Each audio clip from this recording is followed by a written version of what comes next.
wanted to be on the stage, but she took it, and now look at us. We're all like family, and we both owe Kitty and Stan so much." Bert smiled. "You're right, we are family, and it's like I've known you and Annie all your lives. You were both very brave to come to London chasing your dreams." Rose smiled. "That's kind of you, Bert, but I only really came along for the fun while supporting Annie. Anyway, I suppose I better go before Miss Hetherington follows the noise and I get into trouble for laughing." Bert nodded.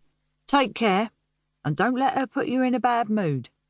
Rose raised her eyebrows. "I'll do my best, but I can't promise. She always rubs me up the wrong way." "You're not alone there." Rose's red-painted lips tightened. "As much as I don't want to, I'd better get going." With a wave, she sped along the corridor. A sigh escaped her as she saw Miss Hetherington walking towards her. As usual, her dark hair was pulled back in a tight bun at the nape of her neck.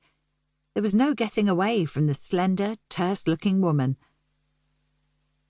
"I'm here to see Miss Smythe," a deep voice boomed along the corridor. Rose turned and glanced in the direction it came from. A tall, suited man was standing near the stage door. Rose noticed the unusual pink tie he was wearing and the matching band on his trilby. Bert opened the visitor's book he kept on the table. "Good morning, sir.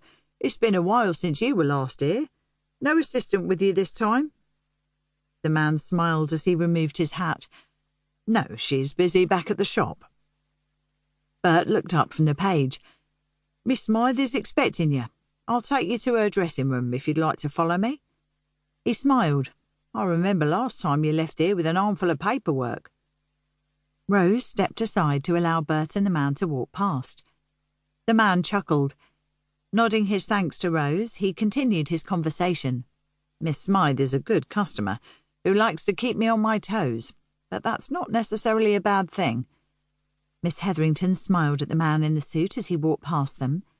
Rose wrinkled her nose as the man's overpowering woody scent lingered in the air. Miss Hetherington turned back to glare at Rose. "You're late, Miss Spencer." Startled, Rose looked at the watch on her wrist and fought the urge to disagree with her boss. "If that's so, I'm very sorry." She wondered what her problem was. Why was she so cold and unhelpful, and so mean to everybody? Rose turned into the sewing room and put her bag down on the side. She wanted to ask Miss Hetherington who the man was, but assumed she wouldn't tell her even if she knew. After strolling over to the sink, she turned on the tap. The pipes rattled as the water struggled to come through. She let it run for a moment before filling her cup with cold water. Miss Hetherington followed her into the room. Frowning, she watched as Rose settled herself at the table. "Miss Spencer, there are alterations to be done today, and they need to be ready for tonight." "Alterations?" "Yes.